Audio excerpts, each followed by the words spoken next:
ఈ సినిమాకి సాంకేతిక పరిజ్ఞానానికి సంబంధించి ఒక రికార్డు అంటే తెలుగులో మొట్టమొదటి పూర్తి రంగుల చిత్రం. అది ఈ ఒక్క సినిమాకి మాత్రమే రికార్డు అండి. అలాగే మాయాబజారు సృష్టించినటువంటి వసూళ్ల రికార్డుల్ని ఈ సినిమా తిరగరాసింది. లవకుశ సినిమా రికార్డులు, థియేటర్లు, రోజులు, ఆటలు, కలెక్షన్స్ వాటితో పోలిస్తే మాయాబజార్ కంటే కూడా ఎక్కువ వసూళ్లు చేసి ఎక్కువ థియేటర్లో ఎక్కువ రోజులు ఆడింది లవకుశ సినిమా అండి. ఈ రోజు లవకుశ గురించి మాట్లాడుకుందాం. అలాగే ఈ సినిమా ప్రత్యేకత ఏమిటంటే, ఇంతకు ముందు మీకు నేను యమగోళ సినిమా చెప్పినప్పుడు చెప్పాను, తెలుగు సినిమాల్లో మొట్టమొదటిసారిగా ₹1,00,00,000 వసూలు చేసిన సినిమా ఎన్టీ రామారావు గారిది అని. అది ఈ లవకుశ సినిమా. ₹1,00,00,000 అంటే ₹1,00,00,000 బడ్జెట్ కాదండి, ₹1,00,00,000 వసూలు చేసింది. అది కూడా 60 రోజులకే. అంటే మొత్తం వసూళ్లు కలిపి ₹1,00,00,000 దాటిందన్నమాట. అయితే అప్పటి ₹1,00,00,000 ఇప్పటి ₹1,00,00,000కి తేడా ఏమిటో తర్వాత మీకు వివరంగా చెప్తాను. ఇప్పట్లో ₹1,00,00,000కి నిన్ను, ఆ రోజుల్లో ₹1,00,00,000 అంటే ఆ రోజుల్లో సినిమా టికెట్ విలువ పావల అంటే 25 పైసలు, 50 పైసలు, 75 పైసలు, ₹1 ముంచి లేదు. అలాంటి రోజుల్లో 60 రోజులకి ₹1,00,00,000 వసూలు చేసిందంటే ఎన్ని కోట్ల మంది చూసుంటారో, ఒక్కొక్కళ్ళు ఎన్నిసార్లు చూసుంటారో ఆలోచించుకోండి. ఆ రికార్డులన్నీ ఈ లవకుశ సినిమాకి మాత్రమే సొంతం.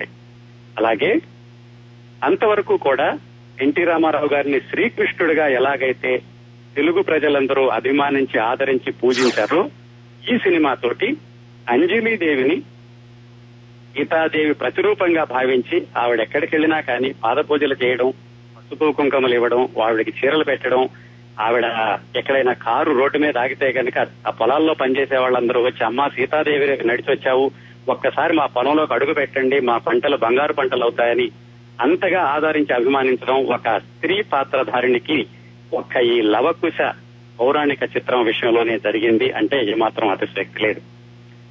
అలాగే దీంట్లో ఇంకో ప్రత్యేకత ఏంటంటే, ఈ చిన్న పిల్లల సెంటిమెంట్ కూడా, లవుడు కుశుడు వాళ్లతో నడిచినటువంటి కథ, వాళ్ళు తండ్రిని ఎదిరించడం, అందువల్ల కూడా ఈ చిత్రం తెలుగు ప్రేక్షకుల్ని బాగా ఆకర్షించింది. అయితే ఈ సినిమా ఎంత విజయవంతమైందో, ఈ సినిమా నిర్మాణం సమయంలో ఎన్నో ఇబ్బందులు, ఎన్నో కష్టాలు, ఎన్నో నష్టాలు, చాలా మలుపులు తిరిగి ఈ సినిమా నిర్మాణం జరిగింది. నిజానికి ఇది 1958లో మొదలు పెడితేనండి 63లో పూర్తయి 63 మార్చిలో విడుదలైంది. ఈ చిత్రం నిర్మాణం వెనకాల, ఈ చిత్రం నేపథ్యాన్ని గురించినటువంటి విశేషాలు. ఈ సినిమాకి రాబోయే ముందు అసలు ఈ లవకుశ సినిమా భారతీయ చలనచిత్ర రంగంలో ఎన్ని దశలు దాటి వచ్చిందో తెలుసుకుందామండి. టాకీ సినిమాలు 1931-32లో వచ్చినాయని చెప్పుకున్నాం కదా. అంతకు ముందే మూకీ సినిమాలు ఉన్నప్పుడే 1919లో ఒక మూకీ సినిమా వచ్చింది ఈ కథతోటి, ఈ లవకుశ కథతోటి. దాన్ని నటరాజ మొదలయ్యారని ఒక తమిళుడు ఆయన నిర్మించాడనమాట. దాని తర్వాత 1933-34 ప్రాంతాల్లో ఈస్ట్ ఇండియా ఫిల్మ్ కంపెనీ అని అప్పట్లో చాలా ప్రసిద్ధమైనటువంటి చిత్ర నిర్మాణ సంస్థ, వాళ్ళు హిందీలో సీత అనే పేరుతో ఈ లవకుశ గాథని నిర్మించారు.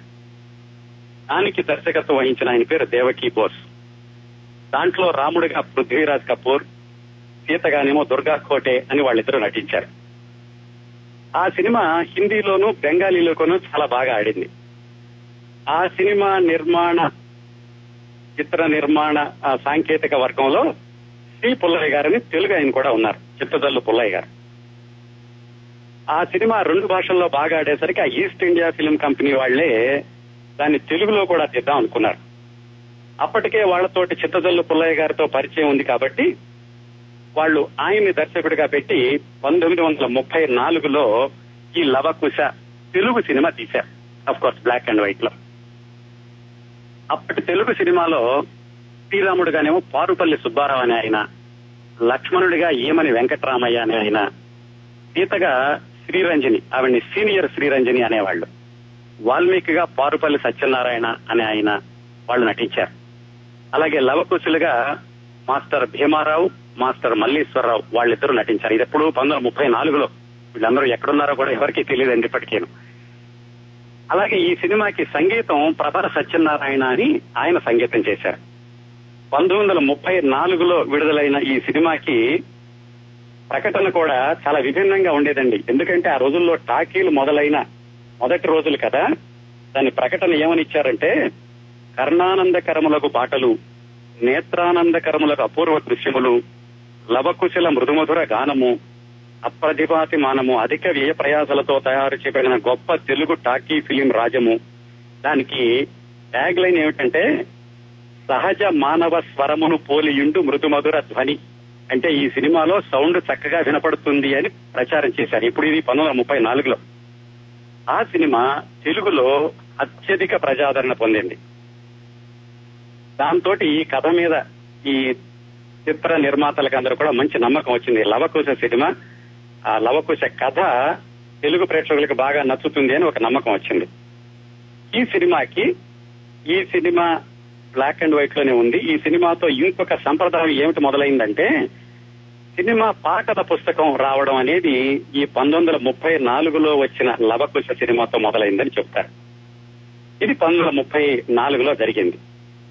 ఆ తర్వాత 24 సంవత్సరాలకి, అంటే 1958 ప్రాంతాల్లో ఏ శంకర్ రెడ్డి అనే ఆయనకి ఈ లవకుశ సినిమా తీద్దామని అనే ఆలోచన వచ్చింది. ఆయన పేరు అల్లారెడ్డి శంకర్ రెడ్డి. ఆయన వృత్తిరీత్యా లాయర్. ఆయనకి అసలు ఈ లవకుశ సినిమా తీద్దామని ఆలోచన ఎందుకు వచ్చిందంటే, లవకుశ కథ అనే కంటే కూడా ఆయనకి రంగుల సినిమా తీద్దాం అనిపించింది. దానికి నేపథ్యం ఏమిటంటే, భారతదేశం మొత్తం మీద మొట్టమొదటిసారిగా రంగుల సినిమా 1952లో ఆన్ అని అది విడుదలైంది. పూర్తి రంగుల సినిమా అది భారతదేశంలో. అప్పటికింకా భారతదేశంలో దాన్ని ప్రాసెస్ చేసేవాళ్ళు కాదు. లండన్ వెళ్లి దాన్ని ప్రాసెస్ చేయించుకుని వచ్చి దాన్ని భారతదేశంలో విడుదల చేశారు. చాలా బాగా ఆడింది. అది చూసి తమిళియన్స్, అంటే దక్షిణ భారతదేశంలో తెలుగు పూర్తి స్థాయి తమిళ సినిమా తీద్దామని చెప్పి 1956లో మోడర్న్ థియేటర్స్ అని వాళ్ళు ఆలీబాబా 40 దొంగలు తమిళంలో తీశారు. ఎన్టీ రామారావు గారు, భానుమతి గారు. అది దక్షిణ భారతదేశంలో వచ్చిన మొట్టమొదటి పూర్తి రంగుల సినిమా ఆలీబాబా 40 దొంగలు తమిళంలో. దాన్ని తెలుగులో అనువాదం చేశారు. తెలుగులో కూడా చాలా బాగా ఆడింది. అది గమనించాక ఈ శంకర్ రెడ్డి అన్న ఆయనకి ఆలోచన వచ్చింది, రంగుల్లో పూర్తి స్థాయి రంగుల సినిమా తెలుగులో తీయాలి అని. అది మొట్టమొదటి రికార్డ్ అవుతుందని ఆయనకి కూడా ఒక సంతోషం. ఆ సినిమా తీద్దాం అనుకున్నప్పుడు కథ ఏమిటి అనుకున్నప్పుడు ఆయనకి లవకుశ గుర్తొచ్చింది. ఈ లవకుశ కథ ఆయనకి గుర్తు రావడం వెనకాల కూడా ఒక చిన్న కథ ఉంది.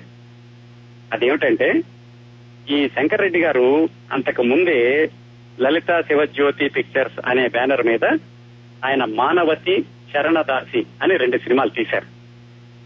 ఈ చరణదాసి అన్న సినిమాలో ఎన్టీ రామారావు, అంజలిదేవి, రాముడు, సీతగా ఒక పాట, ఒక దృశ్యమో ఉంటుంది. అది ఆయన గుర్తొచ్చింది. ఆయనే నిర్మించిన చరణదాసిలో వాళ్ళిద్దరూ సీతారాములుగా నటించినటువంటి దృశ్యం చాలా బాగుంది, ప్రేక్షకులు ఆదరించారు. ఆ కథతోటి సినిమా తీస్తే బాగుంటుంది, మొట్టమొదటి రంగుల సినిమా అని ఆయన నిర్ణయించుకుని, దర్శకుడు ఎవరు అంటే 24 సంవత్సరాల క్రితం ఇదే కథని వెండి తెరకెక్కించి విజయం సాధించిన సి పుల్లయ్య గారు గుర్తొచ్చారు. సి పుల్లయ్య గారు అప్పటికి కూడా మంచి ఫామ్ లో ఉన్నారు. ఆయన విజయవంతమైన సినిమాలు తీస్తున్నారు. ఆయన్ని దర్శకుడిగా నిర్ణయించుకుని ఈయన లవకుశ చిత్రాన్ని రంగుల్లో నిర్మిద్దాం అనుకున్నారు. రంగుల్లో అంటే భారీ బడ్జెట్ సినిమా. అది హిందీలో రంగుల సినిమా భారతదేశం అంతా ఆడుతుంది కాబట్టి వాళ్ళకి వసూళ్లలో అంతగా భయం లేదు. తెలుగు సినిమా పూర్తి స్థాయి రంగుల్లో ఎక్కువ ఖర్చు పెట్టి తీయాలంటే మరి అంత డబ్బును వసూళ్లు చేస్తుందా లేదా అనే సంశయం ఉంటుంది ఎవరికైనా. ఆయన ఏం చేశారంటే, అందుకని దీన్ని తెలుగులోనూ తమిళంలోనూ సమాంతరంగా నిర్మించడం మొదలు పెట్టారు.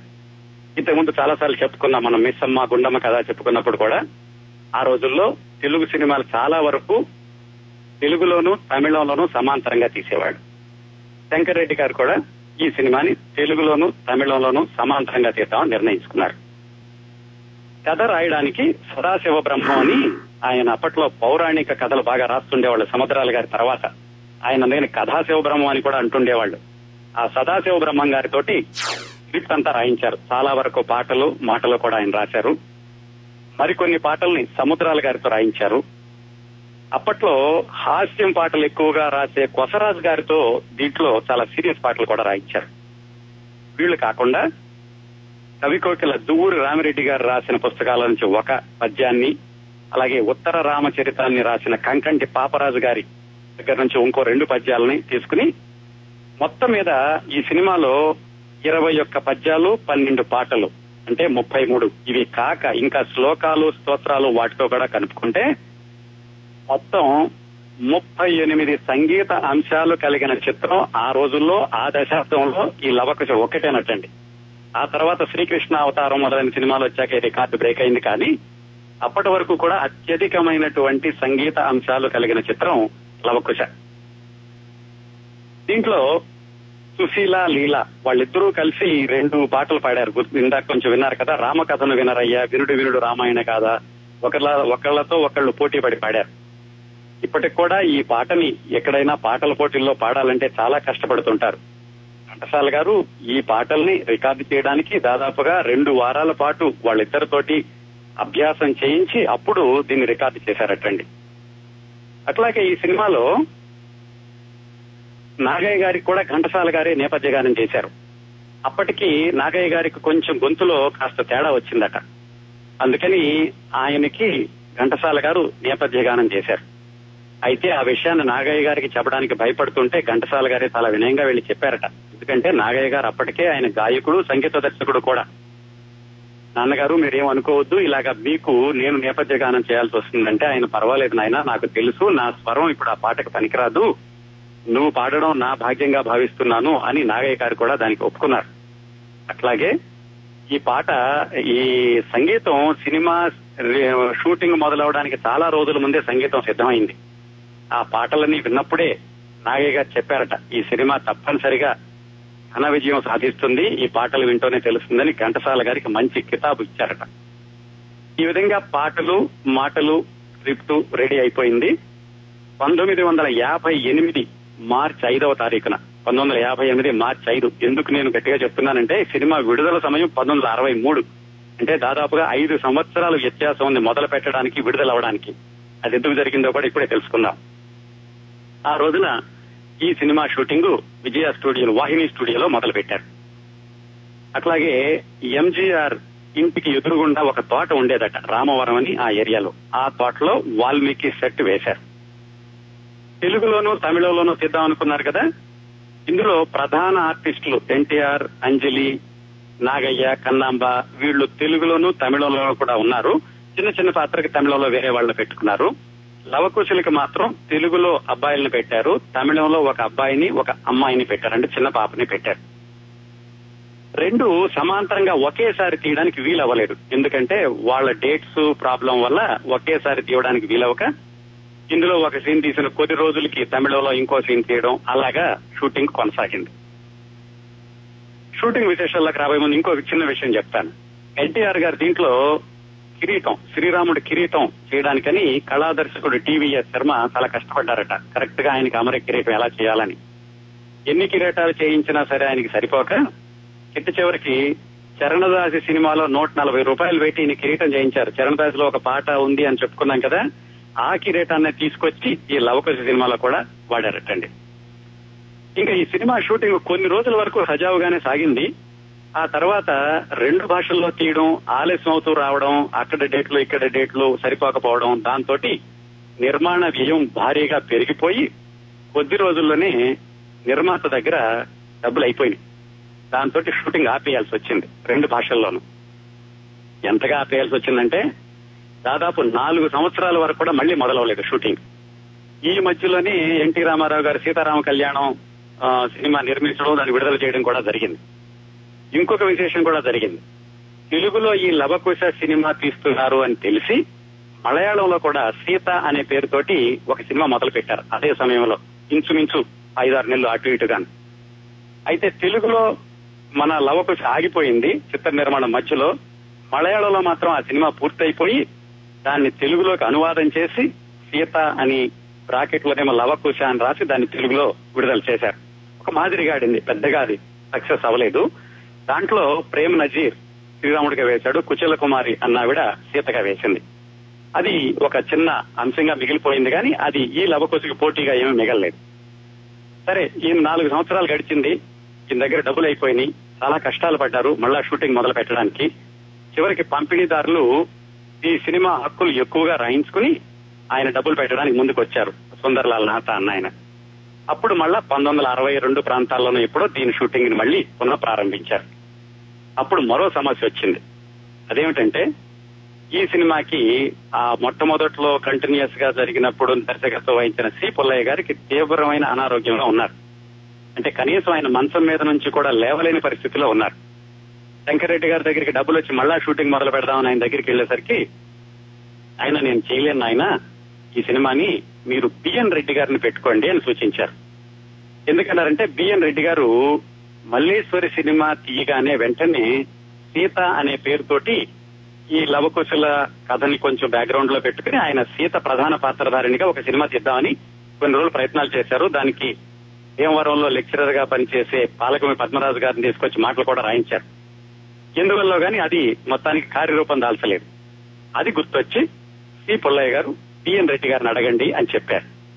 సరే నిర్మాత వెళ్లి బిఎన్ రెడ్డి గారిని అయ్యా ఇలా సినిమా మధ్యలో ఆగిపోయింది, పుల్లయ్య గారు తీయలేకపోతున్నారు, మీరు వచ్చి ఈ సినిమాని పూర్తి చేయండి అని అడిగారు. అయితే బిఎన్ రెడ్డి గారు ఏమన్నారంటే చాలా సినిమా తీసేశారు, పైగా ఈ సినిమాకి సహాయ దర్శకుడిగా వాళ్ళ అబ్బాయి సిఎస్ రావు ఉన్నాడు, వాళ్ళ అబ్బాయే తీస్తే బాగుంటుంది అని ఆయన సలహా ఇచ్చారు.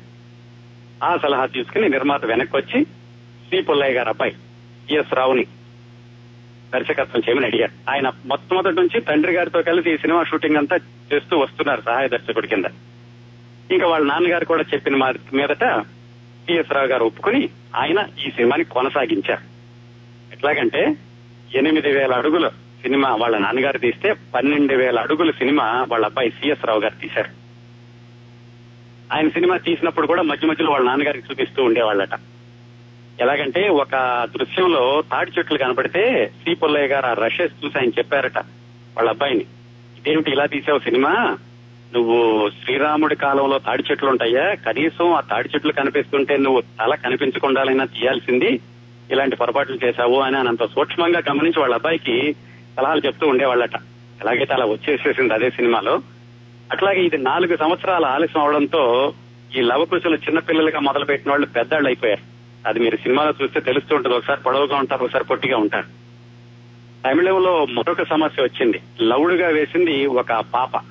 ఆ చిన్న పాప పెరిగి 14-15 వయసు వచ్చేసరికి ఆ శరీరాన్ని కప్పడానికని వాళ్ళ చివరిలో లేడీ చర్మాన్ని ఉపయోగించి ఆ విధంగా తమిళ సినిమా పూర్తి చేశారు. మొత్తానికి ఎన్ని ఇబ్బందులు పడి 4 సంవత్సరాలు ఆగిపోయి మళ్లీ మొదలై సినిమా ఎలాగైతే పూర్తయింది. అప్పుడు ఇంకో ప్రాబ్లం మొదలైంది. అదేంటంటే ఈ సినిమా చూసిన పంపిణీదారులందరూ ఏమిటండి ఈ సినిమా ఇంత సీరియస్ గా ఉంది, ఈ సీరియస్ సినిమాని ప్రేక్షకులు ఎలా చూడగలరు, దీంట్లో వినోదం అనేది లేదు అని శంకర్రెడ్డి గారికి ఒక క్లాస్ తీసుకున్నారట. ఆయన చాలా బాధపడి ఏం చేయాలో తెలియక రేలంగి గారితో మొరపెట్టుకున్నారు. రేలంగి గారు ఇలా అంటున్నారండి వాళ్ళు, నాకు ఏం చేయాలో తెలియట్లేదు, సినిమా అంతా అయిపోయింది, నా దగ్గర డబ్బులు కూడా ఎక్కువ పెట్టేసేశాను అంటే రేలంగి గారు ఆయనతోటి మీరేం భయపడకండి శంకర్రెడ్డి గారు, ఒక పని చేయండి, రేపు రాత్రికి గిరిజ నేను ఇద్దరం వస్తాం, మా మీద ఒక పాట పెట్టండి కొంచెం హాస్యంగా ఉండేలాగా, అయితే రేపు రాత్రికే మీరు పెట్టాలి, ఎందుకంటే నాకు రేపు రాత్రి మాత్రమే మా ఇద్దరికే ఖాళీ ఉందని చెప్పి ఆయనకు సలహా ఇస్తే ఆయన రాత్రికి రాత్రి సదాశివబ్రహ్మం గారితో కూర్చుని ఒక పాట రాయించి, అది వల్లనోరి మామ అనే పాట ఉంటుంది, ఆ పాట రాయించి మర్నాడు పొద్దున్నే ఘంటసాల మాస్టర్ గారితో ట్యూన్ చేయించి ఆ మరో రోజు రాత్రి షూటింగ్ పెట్టుకున్నారు.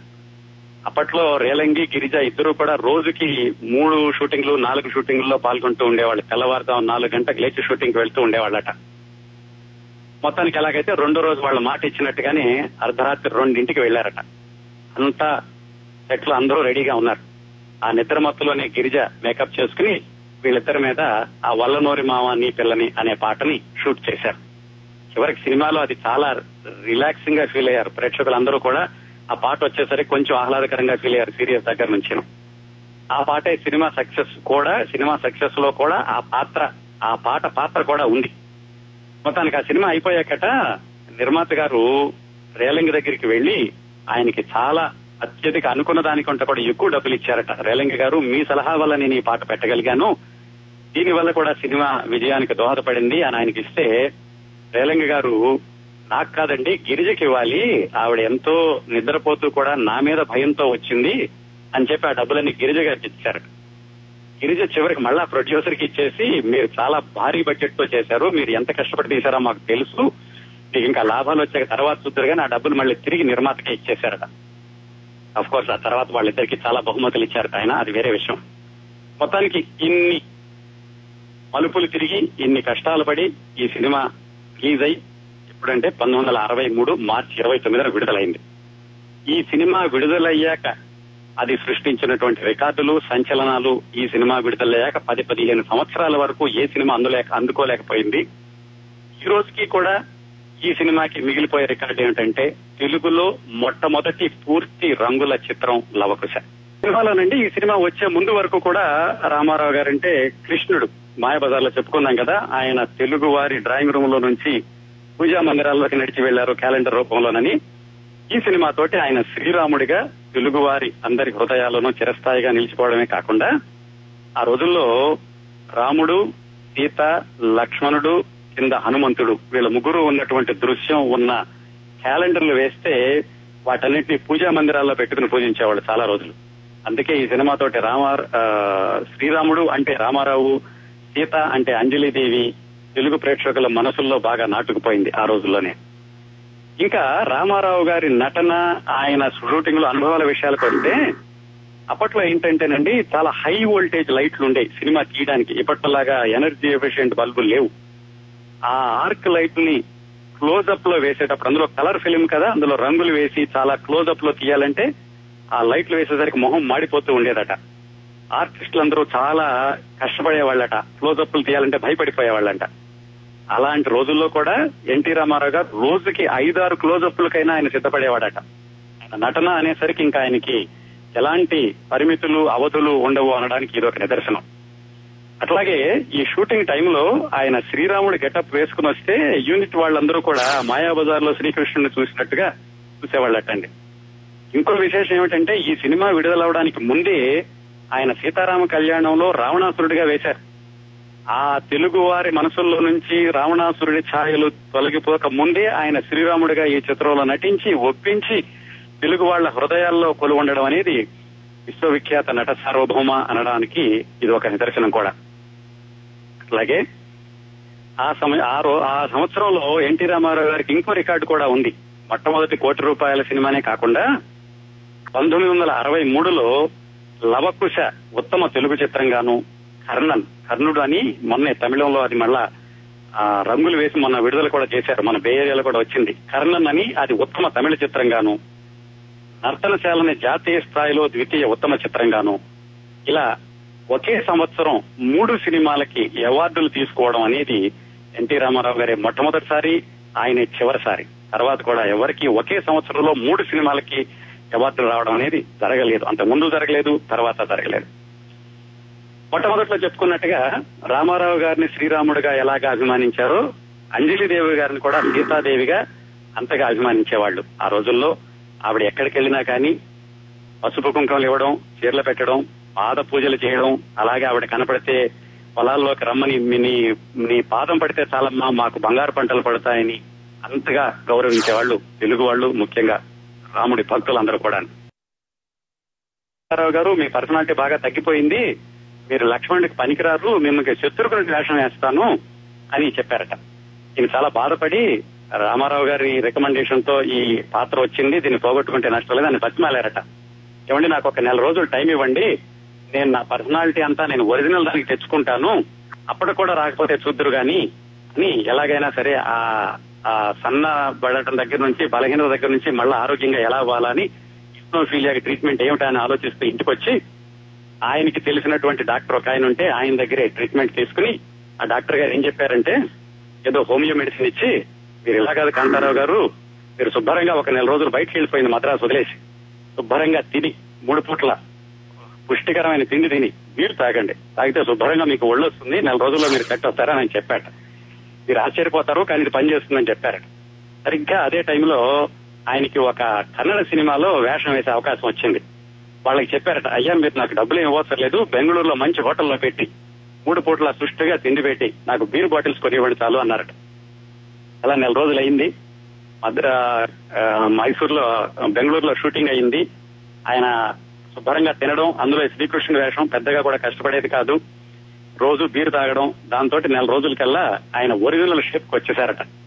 పక్కనంలో ఉన్న రాజ్ కుమార్ కూడా ఈయన చూసి 10 రోజులకి ఏమిటంటే చాలా మారిపోతున్నారు, చాలా చక్కగా తయారవుతున్నారని అడిగారట. 4 రోజులు అయిపోయింది, ఈయన నీరసం అంతా పోయింది, మనిషి పుష్టిగా బొగ్గులై వచ్చి చక్కగా ఆకారం తయారైంది. మంచం కింద చూస్తే మంచం కింద అంతా బీర్ బాటిల్స్ ఉన్నాయట. ఆ బీర్ బాటిల్స్ అన్ని అమ్ముకుని ఆ వచ్చిన డబ్బులతో రైలు టికెట్ కొనుక్కుని మద్రాసు వచ్చి షూటింగ్ కి వచ్చేసరికి వీళ్ళందరూ ఆశ్చర్యపోయారట. కాంతారావు గారు చాలా చక్కగా తయారయ్యారు, లక్ష్మణుడు అంటే ఈయనేనని చెప్పేసి. అది ఆయన అనుభవం. ఈ లవకుశ సినిమాలో ఆయన నీరసపడడం, మళ్ళా మామూలుగా రావడం. ఇంకా రికార్డుల విషయాలకు వస్తేనండి, 60 రోజులకే ₹1 కోటి వసూలు చేసిన మొట్టమొదటి తెలుగు సినిమా లవకుశ. ఇందాక చెప్పుకున్నాం కదా, అప్పటి ₹1 ఇప్పటి ₹1 తేడా ఏంటని. అప్పట్లో నేల టికెట్ 25 పైసలు, బెంచి 50 పైసలు, కుర్చీ 75 పైసలు, రిజర్వ్డ్ ₹1 ఉండేదండి. ఆ డబ్బులతోటి ₹1 వసూలు చేయడం అంటే అప్పట్లో మరి సొంత జనాభా కూడా ఇంతమంది లేరు. ఆ తక్కువ జనాభాతోటి, తక్కువ ఖరీదుతోటి ₹1 వసూలు చేయడం అంటే మరి ఒక్కొక్కళ్ళు ఎన్నిసార్లు చూస్తుంటారో ఆలోచించండి. కేవలం పెద్ద పెద్ద సెంటర్లోనే కాకుండా తుని, మండపేట అలాంటి చిన్న చిన్న థియేటర్లో కూడా ఇది 100 రోజులు ఆడింది. కర్ణాటకలో తెలుగు సినిమా 1963లో 35 వారాలు, 77, 80లో కూడా మళ్లీ రిలీజ్ చేస్తే మళ్ళా 100 రోజులు ఆడింది. అలాగా 3 సార్లు 100 రోజులు మించి ఆడినటువంటి కన్నడ కాని సినిమా లవకుశ ఒకటేనట కర్ణాటకలో. ఇంకా చాలా రికార్డులు వచ్చినాయండి ఈ సినిమాకి. ఈ సినిమా సృష్టించినటువంటి రికార్డుల్ని ఆ తర్వాత 10-15 సంవత్సరాల వరకు ఇంకే సినిమా కూడా అధిగమించలేకపోయింది. ఇంకో విశేషం ఏంటంటే, ఈ సినిమా గురించి రాస్తూ పాత్రికేయుడు పొలగం చిన్నారాయణ ఒకసారి రాశారు.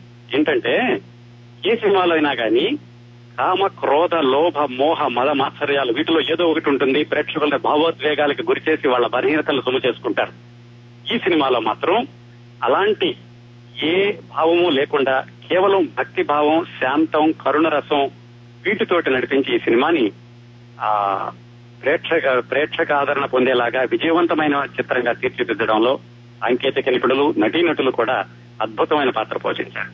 అందుకే ఈ సినిమా అప్పటికీ ఇప్పటికీ ఎప్పటికీ చిరస్థాయిగా నిలిచిపోతుంది. విశ్వవిఖ్యాత నట సార్వభౌమ ఆయన నటన కూడా నభూతో నభవిష్యతి అన్నట్టుగా మిగిలిపోతుంది.